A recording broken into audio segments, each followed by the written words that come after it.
这是你绘制的宫门云图，对吧？上面有你字迹，否认也没用。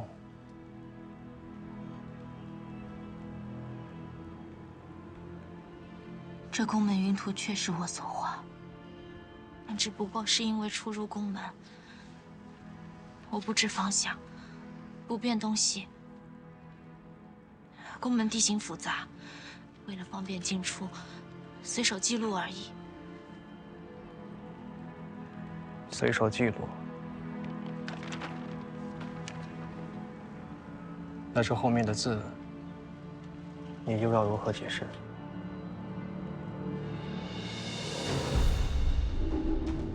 宫门上下共47道岗哨，警戒日夜不断。辰时、申时、子时，3岗轮转。宫门内有2条密道，一条密道通往后山，一条密道可通往旧城山谷。吴风可部署精锐，由此潜入。确实是为了方便进出，只是方便吴风进出而已。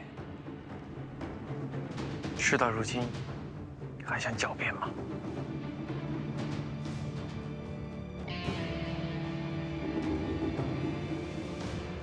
无风习作，绝不能留，即刻就地处死！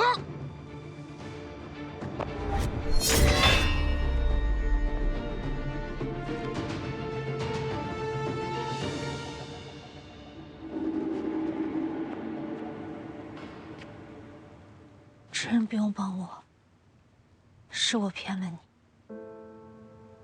我的确是无风细作。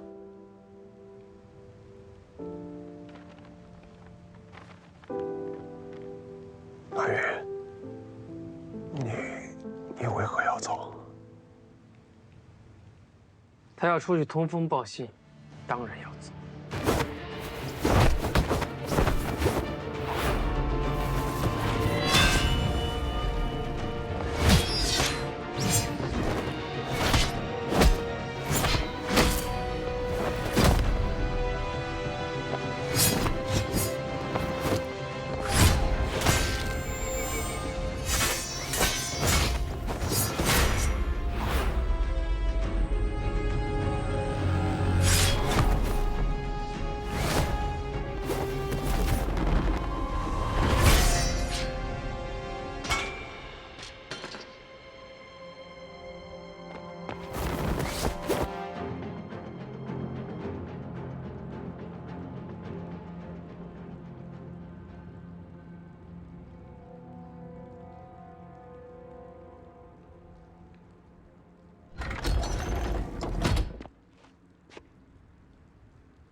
阿云，你真的要走？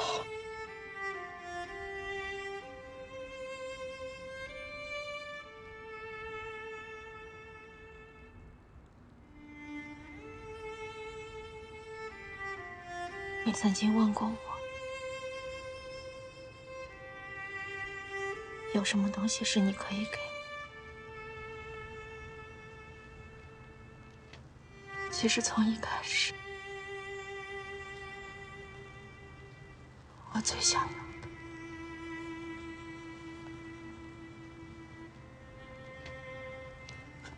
就是自由。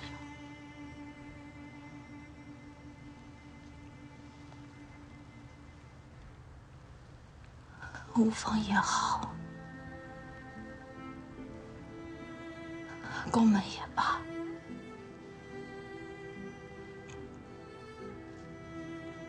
对我来说，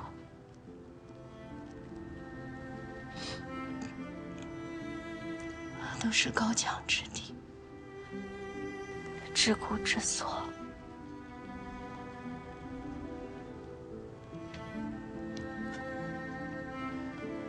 于公子，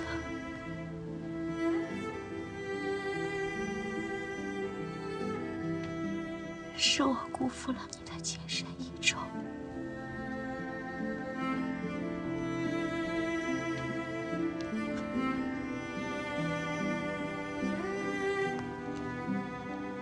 从此以后，你就当这个世界上再也没有阿云。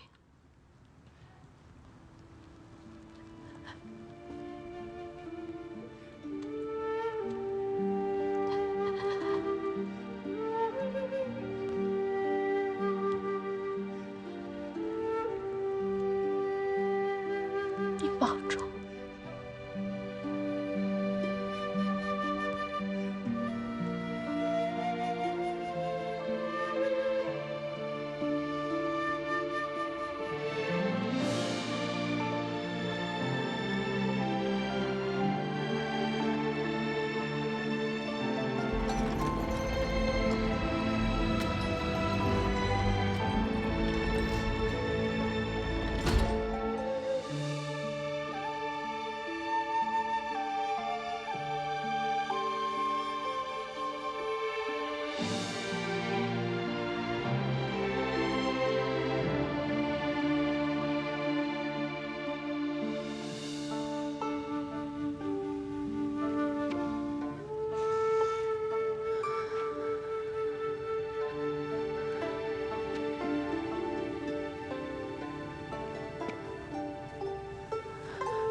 可是你已经自由，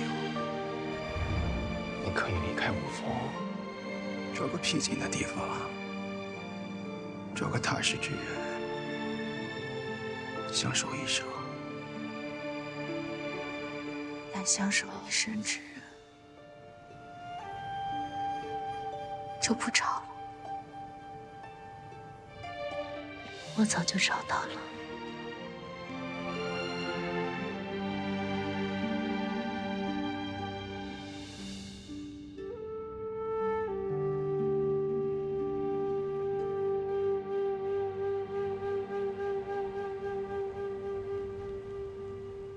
立即派出侍卫，封锁旧城山谷，不许任何人出谷，立刻追杀云为山。给我追！我看你们谁敢！刚才放走无风刺客，现在还敢阻拦，就凭你！我现在以宫门执刃的身份命令你退下。说什么？宫门执刃的话，只说一次。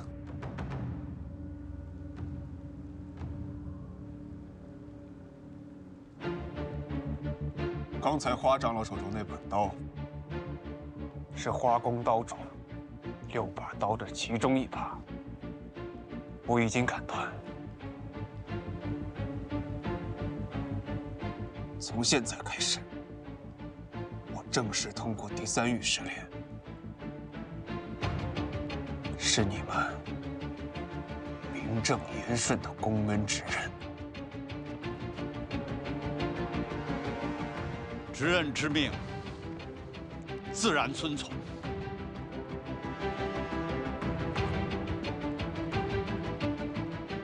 任何人不得再追捕云为山。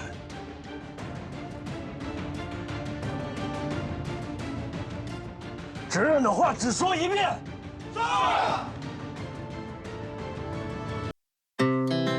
Our hearts beat to the city streets. We began to feel the fire. We rise like tall buildings as the chemicals they take us higher. The night's young and it's just begun as she puts her hand in mine. We wanna chase the night, wanna dance to the light, pull the stars from the sky, just 2 hearts running wild. Never sleep, never stop, as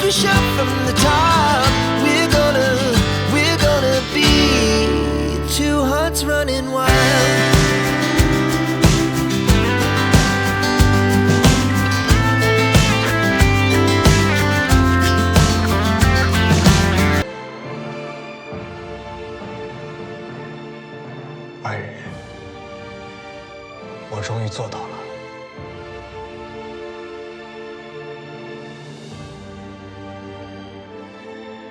你也终于自由了。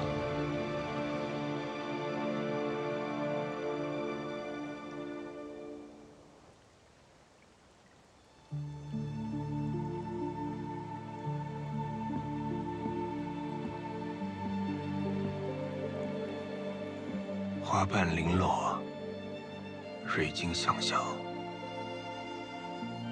古往今来，多少人为落花吟诗赋曲，伤心感怀。可是人或许不知道，也许落花自有来去，才是他们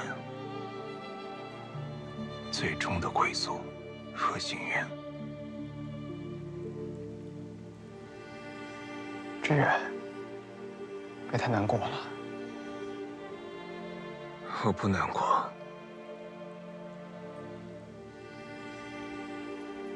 我在为他终获自由而感到高兴。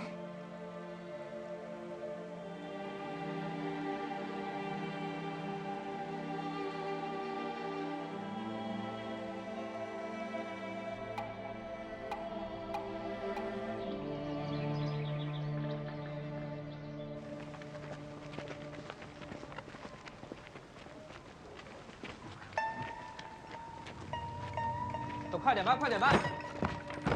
这些都是送去万花楼的货，都是些胭脂水粉什么的，都小心着点儿。这可是些名贵的药材，再加上那边那些，所有的货就都齐活了。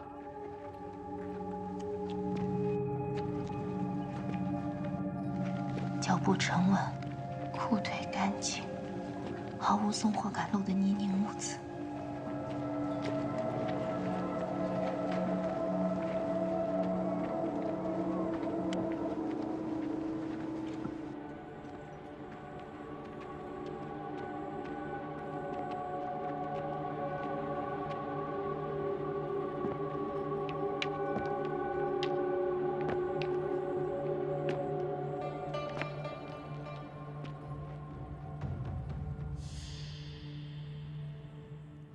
魑魅魍魉逐级更强，一般平日里行动的都是魑魅两阶，而魍发音近似王，且一共有4个，所以在无风内部称之为4方之王。4人互不干涉，各把一方，独立管辖。那两呢？两当然是有2个，但是没有人知道他们的姓名跟身份，甚至没有人知道是否真的有2存在。连你都没见过。我只见过3个王。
带路，你在说什么？我不认识你。别装了，带我们去万花楼。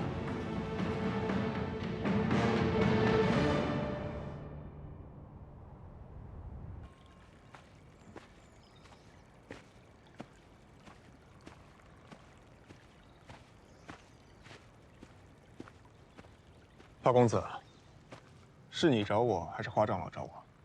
我听说云姑娘的事了。我还听说你几招就把老头的刀给砍断了。看来我的秦爽霜还是挺厉害的。最强的刀，从来都不是杀人的锋，而是守护之刃。你挥刀之时所护之人，对你来说一定十分重要。不是十分重要，是最重要。无论如何，我都要守护好它。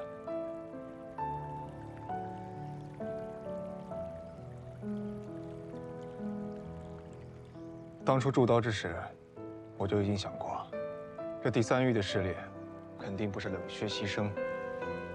那石碑上所刻之字是假，放弃献祭才是真，对不对？你猜对了。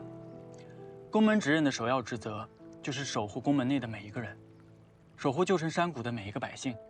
如果为了赢就随意牺牲他人，如此自私冷血，是不配成为宫门领袖的。可是，当年闯关成功之人，包括我哥哥和宫尚爵，最终都是独自离开花宫的。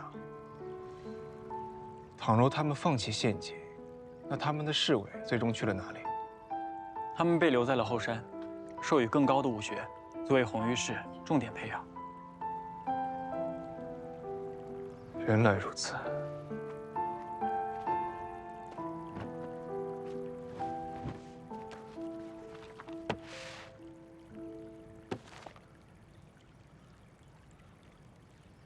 净化三式，自己体会好。自己体会。你不该亲自教我吗？我不会。你是想偷懒吧？别人雪虫子和月公子那可是亲力亲为。我说的我不会，是我自己都没有学会，不是我不想教，爱莫能助啊。当真不会？你的眼神充满了鄙视和嘲讽，我可太伤心了。你在后山这么多年，连个镜花三式都没学会。你知道雪月花三式刀法是层层递进，越来越难的吧？知道啊。那这镜花三式就是所有刀法中最难的三式。这么难的刀法，我要是能学会，就不至于每天被老头子骂得那么惨了。那当初我哥哥和宫尚爵，他们离开之时学会镜花三式了吗？都没有。宫焕宇和宫尚爵只学会了第一式，老执刃参透了第二式的要义，但也就止步于此了。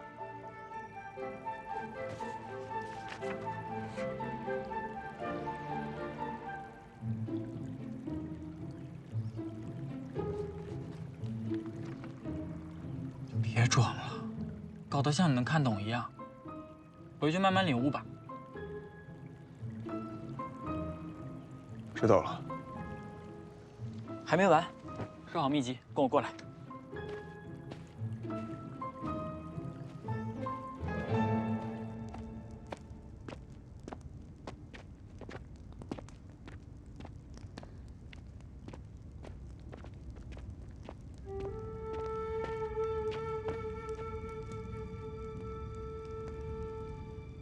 你既已通过三域试炼，是时候告诉你宫门最大的秘密了。100年前，宫门初代执刃和雪夜花3个家族来到此地，立下血誓，子子孙孙守护后山。其实，在宫门后山深处，存活着非常可恶的异卦之人，守护后山，就是守住天下苍生。后山雪夜花3宫建成之后，初代执刃又在前山兴建了商、爵、止羽4宫。江湖人只知道宫门前山的厉害，却不知道核心是雪月花家族的支持。若说前山是宫氏一族的血肉之躯，那后山便是心脉所在。后山雪月花3族利用山谷中从天而降的云铁，研制出了神武的无量流火，就是为了有朝一日在控制不住后山异化之人时，就和他们同归于尽。但无量流火功力太过强大，一旦落入野心险恶之人之手，后果不堪设想。所以，当时众家族一致决定，终止了无量流火的研究，将无量流火的存在也一同封印。若非宫门存亡之计，绝不启用。原来这就是你们所说的无量流火。难怪无量流火如此厉害，却一直没有用来对抗无风。正是如此，无量流火毁天灭地的力量是用来对付后山异化之人，而不应该指向人间。那这后山深处，为何会有异化之人？他们到底是什么？无人知晓。总之，祖上流传下来的规矩，就是要守住后山。这也是后山严防死守的秘密。你现在已经是宫门之人，切记不能依靠一己的好恶做出裁决。启动无量流火，是事关苍生的大事，你务必要谨守祖宗的遗志。子羽明白。为什么乌鸡没有杀你，要非这么番事囚禁你？他想要的自然是华宫的那件东西。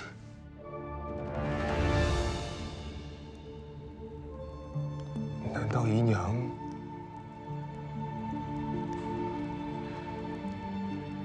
雾姬，她囚禁我哥哥的缘故，就是想逼问他，从而得到无量流火吗？不错。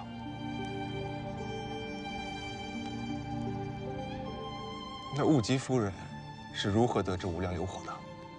恐怕是他诡计多端，从老执刃口中套出了这个秘密。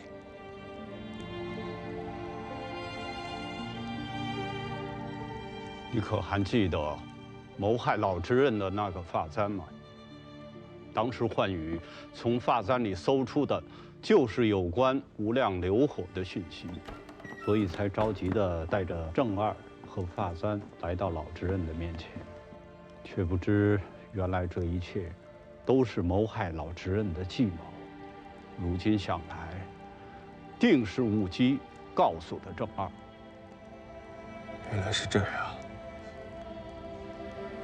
那宫上爵当晚连夜离开，也是为了追杀死尸吗？上爵，就辛苦你跑一趟郑家。正是。你和上爵的种种误会矛盾，皆因此而生。如今一切知晓，切不可再起冲突。上爵所做一切，虽然苛刻严厉，但他皆为宫门。他对雾姬和云微山的怀疑，如今也都一一证实。你们是血脉同族，手足情深，以后还应同心协力才是。还有一事，云眉山既已离开，在你的继位大典上，就要重新选婚，执刃不可无妻无后。学长老，就定在5日之后办。5日之后，五星连珠，日月合璧，是吉兆。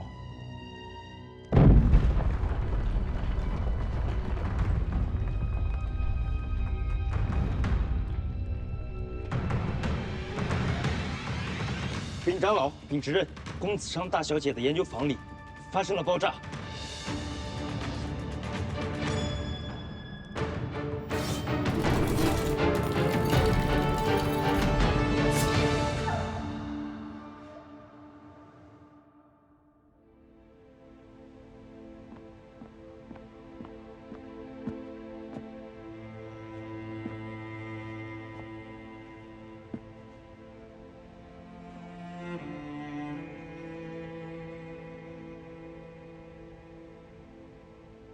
你也去爆炸一下吧。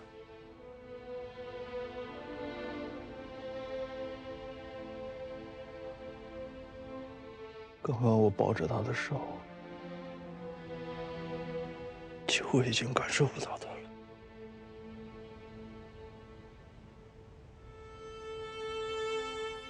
人们都说，没心没肺的人，都是福大命大。子尚姐必定会没事的。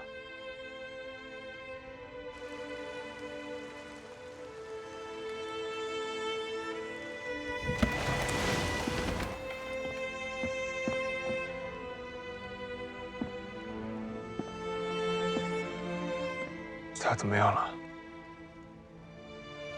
大小姐很聪明，在爆炸的时候用水浇湿了全身，然后用布匹裹住了头部，所以皮肤的烧伤不多。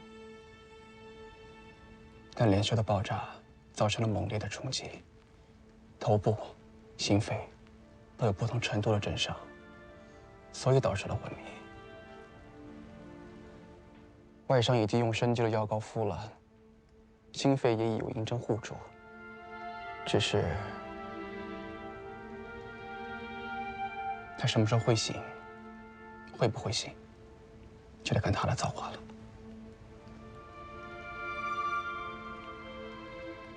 就没有其他办法了吗？之后我会每日来为他施针调理心脉。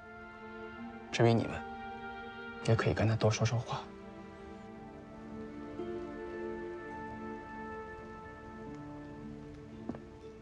大小姐，你能听见我说话吗？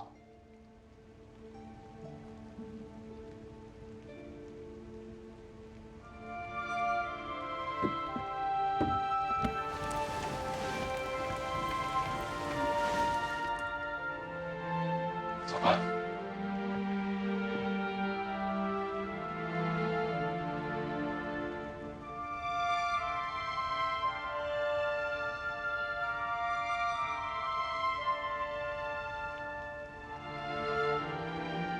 有些话，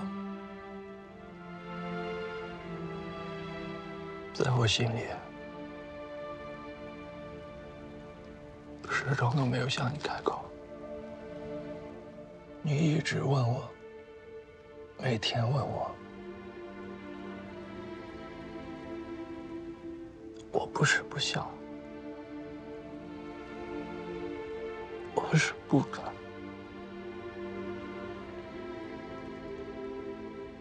从我成为绿玉氏那天起，我就只为守护公子羽而存在。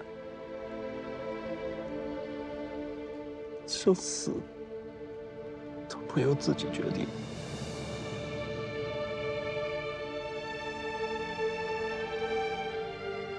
没有资格接受你的心意。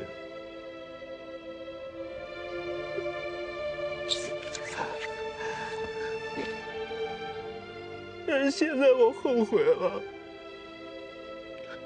后悔了。若是能早些将我的心意说出来，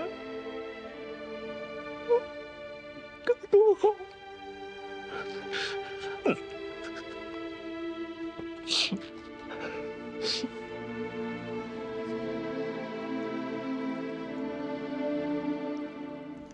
废墟上的明火已经扑灭，满地狼藉。长老院的人还在废墟里调查，宫上君也去了。突然起火爆炸，确实可疑。你可有查到非常之处？询问过几个下人，他们都说，在爆炸之前，见到宫元直跟公子上起了争执。宫元直，因为云姑娘的事。站住！我讲话你听不见吗？住嘴！这里是我家，出去！你和公子羽一样，包庇无风，他不配当宫门的职人，你也同样担不起是上宫公主。是好是坏，不是以身份判定，是用心，你懂吗？云姑娘从来没有害过人。啊，你没有心，自然是不会懂。笑话，你们都被无风系所迷了心窍。他如果是好人，又怎会暗地里绘制云图，引得无风攻入宫门？我跟云姑娘一起出过宫门，下过山。她要是有这个心思，那云图早就落在无风手里了，还能被你们搜出来？她早就弃暗投明，一心就向着公子羽。她是被你们逼走的！蠢货！怪不得你爹那么讨厌你。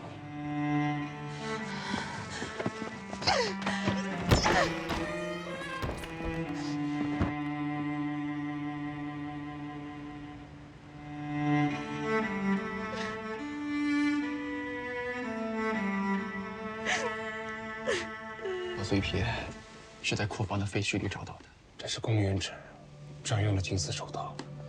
仅仅找到一个手套碎片，就要断定是元始弟弟下的手，有可能是二人争吵间无意落下的，也有可能是被栽赃。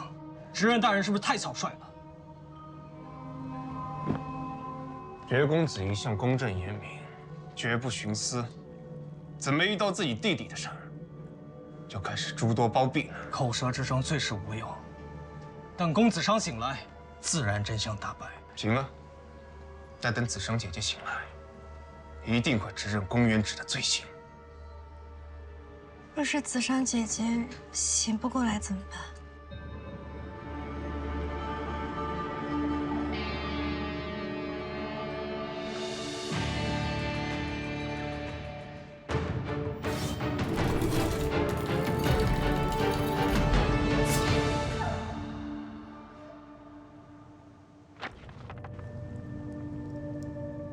何时开战5日之后。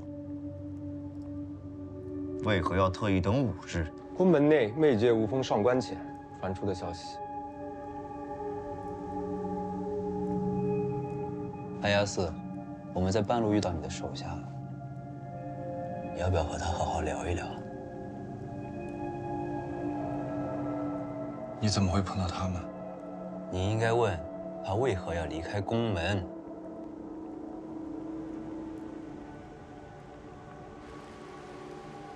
我那副手套之前就遗失了，派人找了好久，没想到他们借此赃我。公子羽如此算计，真是恶毒。想必是二位公子逼走云为山，他才借口咬着不放。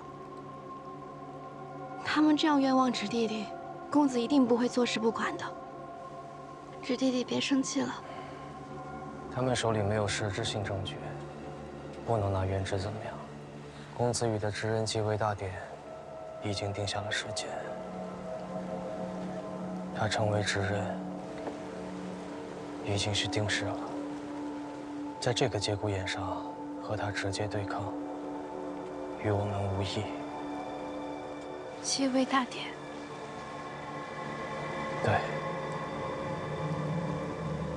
，5日之后。5日之后，为何偏偏选在这？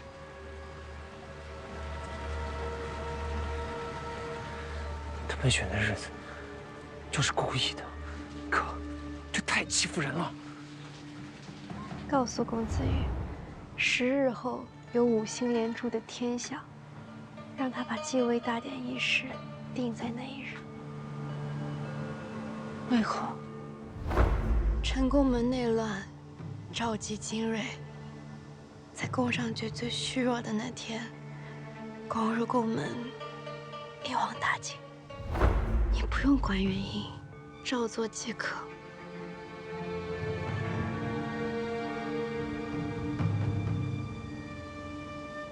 告诉公子羽没有用，太刻意了，反而让人怀疑。让长老说吧，比较自然，而且没人反对。我来想办法劝服岳长老。还有一事，云眉山既已离开，在你的继位大典上，就要重新选婚。就定在5日之后吧。5日之后，5星连珠，日月合璧，是吉兆。公子羽当选执刃之后，那我们岂不是要听命于他？愿赌服输。我们当初与他立下约定，说3月之内他能闯过3域试炼，就封他为执刃。我不服。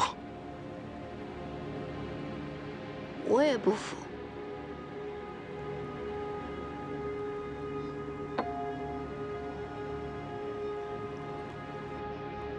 我的身份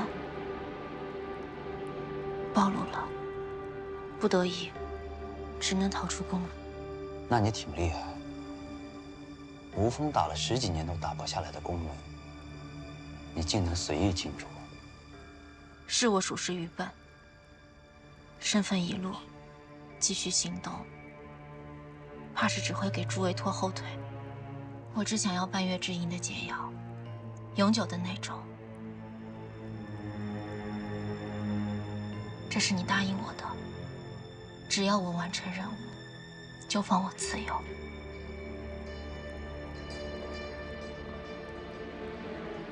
你真的想走了？不管他想不想，他都不能走。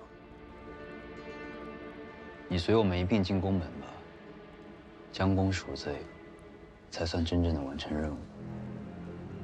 到那时，定会放你自由。我有什么罪？每个人都有罪。如果不答应这半月之阴的解药，你们恐怕是不会给我了吧？当然。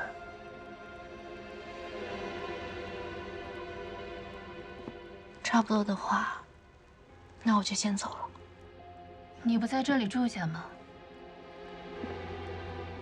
这里人多眼杂，很多人都认识我，我住在这里不合适。若是被宫门的人发现，反倒是会怕破坏你们的计划。我会在这附近找一处先住下来。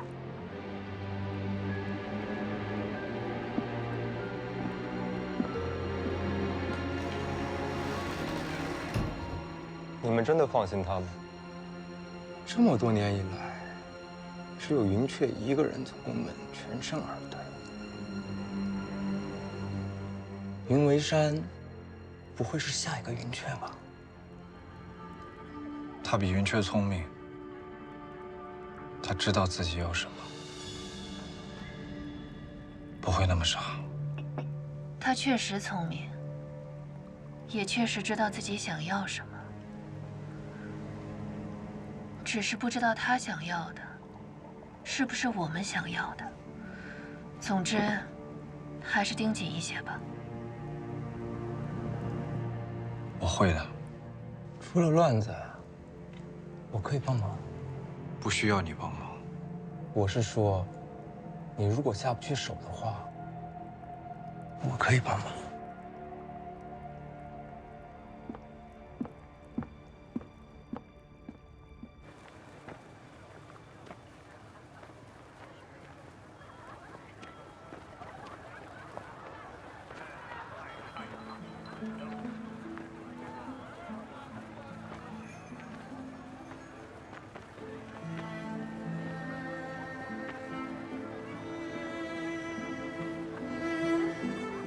哎，姑娘，我记得你。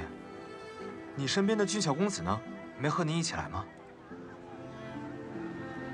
我们分开了，我辜负了他。别开玩笑了，姑娘，你这手上不还好好戴着我编的花绳吗？看得出你还是没放下。你们一定是有误会的，快去弥补吧。我看他可喜欢你了。那你愿意帮我送一封信进宫门吗？我想弥补。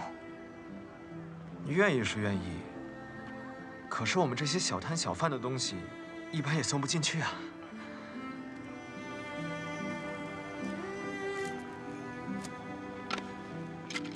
你帮我把这封信和花绳一起送进去，他看到信和信物一定会原谅我的。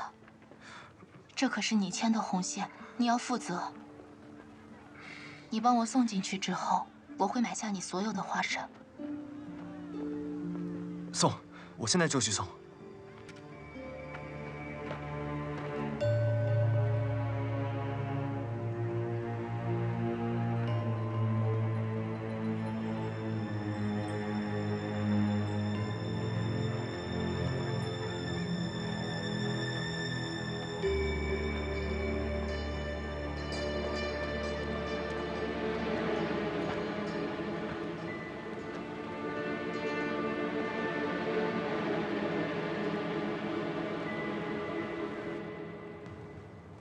你想好了？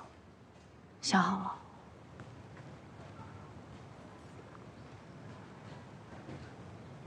那你走吧。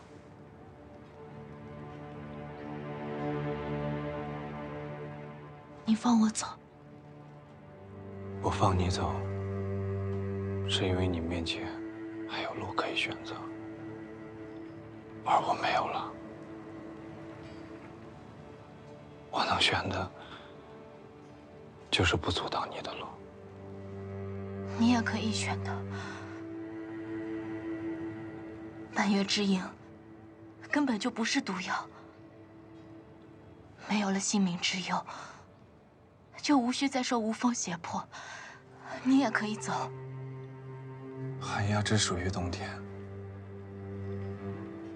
他们明明知道黑暗的森林里有猎手，有陷阱，却永远无法向光明之处飞去。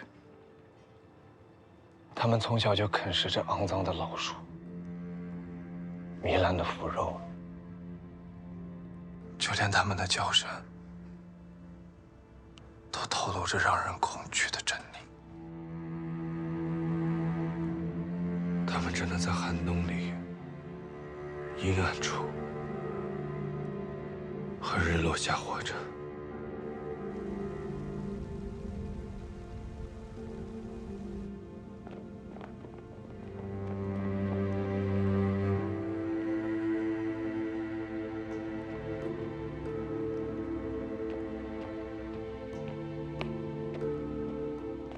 你每次路过都会朝窗外看，你在看什么？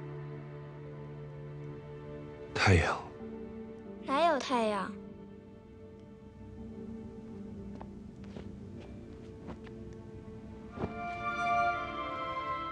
就快要落了，有什么好看的？就因为快要落了，所以才要多看几眼。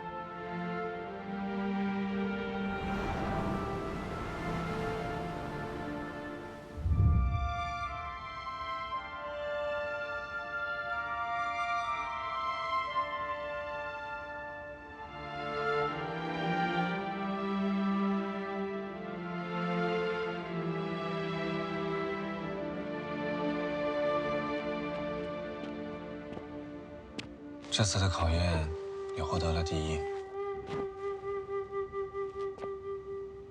你想要什么奖励？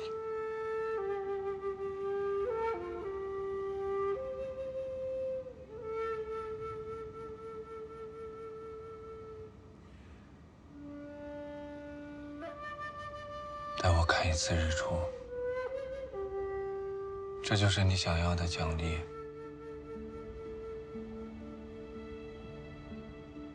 你总是看日落，可日落后的世界是黑的，是冰冷的，所以我想带你看看日出。日出后的一切是热的，有希望的。但是，日出之后就是日落。黑夜再长，也一定会有日出的。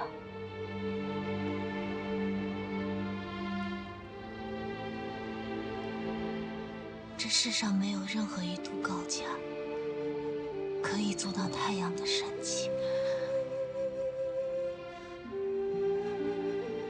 只要你愿意等，就能等到。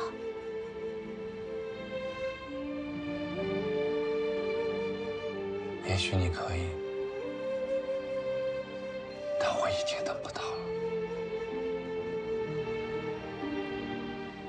你为什么非要留在雾峰？这里到底有什么好的？天大地大，你为何？天大地大，却无我容身之地。魑魅魍魉只能在黑夜里独行。你又不是，你是寒鸦。寒鸦更可怜，只属于冬天。他们不配向往光明，他们只配活在酷寒的长夜里。你走吧。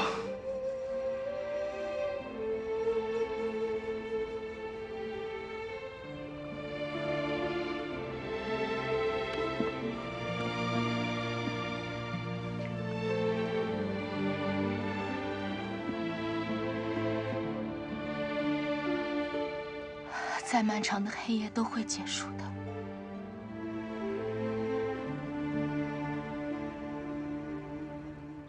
你记得我之前和你说过吗？这世上没有任何一堵高墙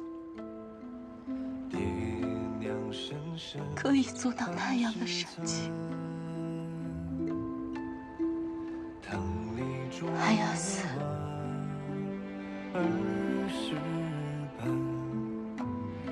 你保重。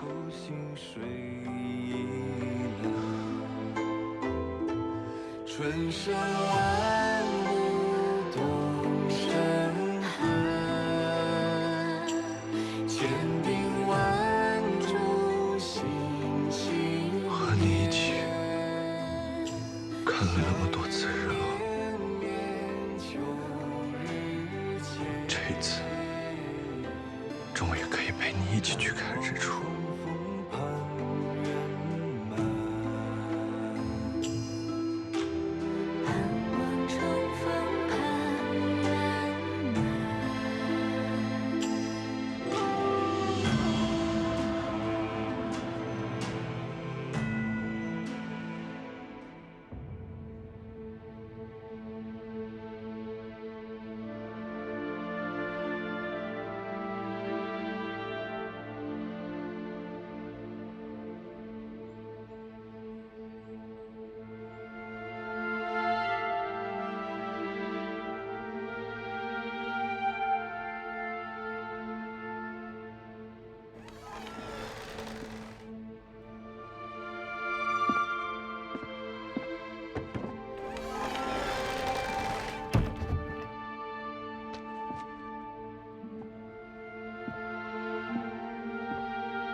你看，这是我昨夜在林子里看到的萤火虫。我想着，这些萤火虫或许是你之前放飞的萤火虫的后代，忍不住给你抓回来。我把它装进瓶子，等到晚上就会亮，像灯一样。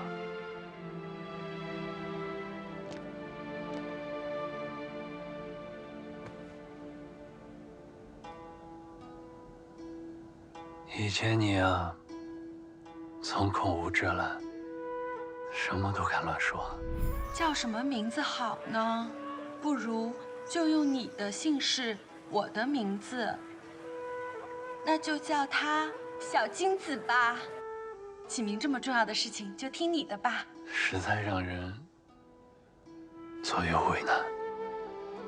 堂堂男儿，前路遇到一点困难，哦不，一点军训都不知道迎难而上。只不过，现在许久没有你的谬论，竟还有些想念。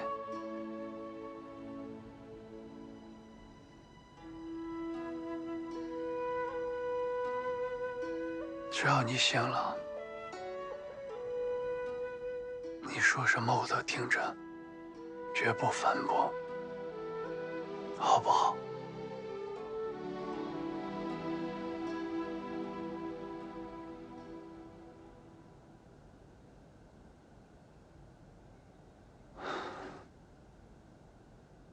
那你娶我。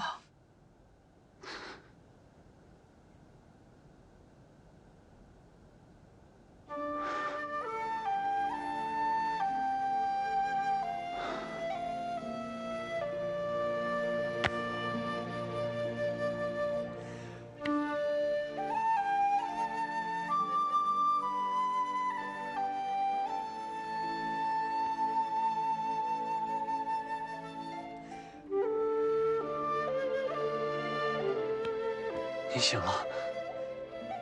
你不是说，只要我醒过来，说什么你都答应，绝不反驳。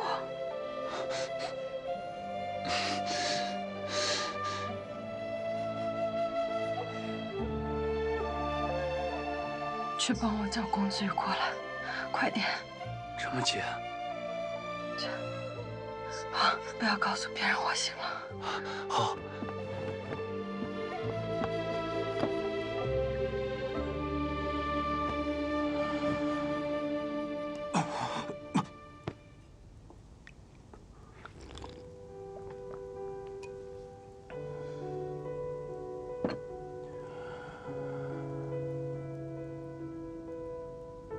你现在已经是执刃了，这些事情就交给下人来做吧。现在哥哥回来了，昔日这执刃之位，理应由哥哥来当。你这就是在说傻话了。我现在已经没有能力再当执了。哥哥求你件事情，好不好？哥，你说，任何事情，只要我办得到，我一定答应你。你办得到，现在只有你能办得到。启动无量流火。无量流火？难道父亲的仇你不想报吗？10年前，无风屠戮公家满门，我亲生爹娘惨死。后来幸得大伯收养教导，又待我如己出，我又慢慢改口你父亲为爹爹，可是他都死在了无风之手，这仇不能不报。哥，无风之仇一定要报。但这无量流火威力太过强大，一旦落入恶人之手，这天下必定生灵涂炭，血流成河。然而无风一日不诛，江湖中的血光就不会停止。天下江湖众生如何才有安定之所？他们一样生活在被无风控制的恐怖阴影之下。铲除无风不仅是私仇，更是大义。大义当前，牺牲在所难免。哥，你先好好休息。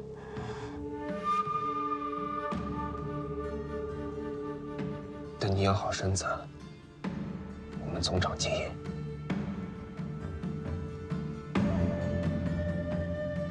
子玉，你长大了。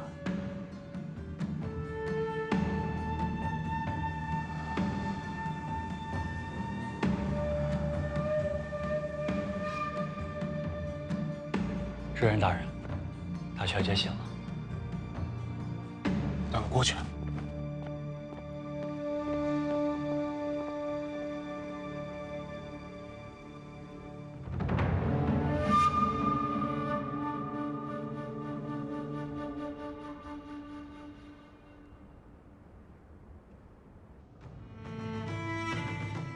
继位大典之后，你就是宫门的一家之主了。务必要肩负起守卫宫门、保护族人的重任。我一定向父亲看齐，做一名好执刃。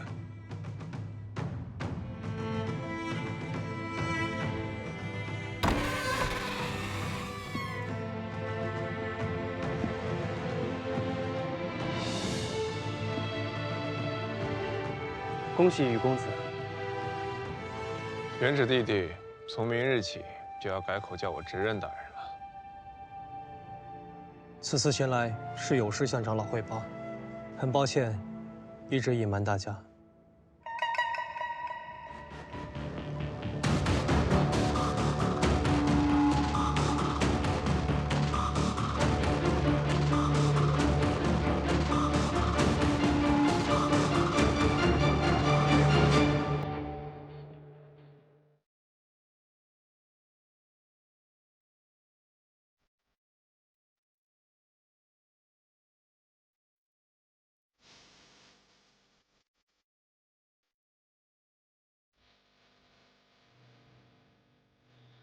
你在梦里看见的记忆，闪着光，淋着雨。我把岁月布置成棋局，等着你。每次相逢都是运气，每次离别都是叹息。缘分在等到风落笔。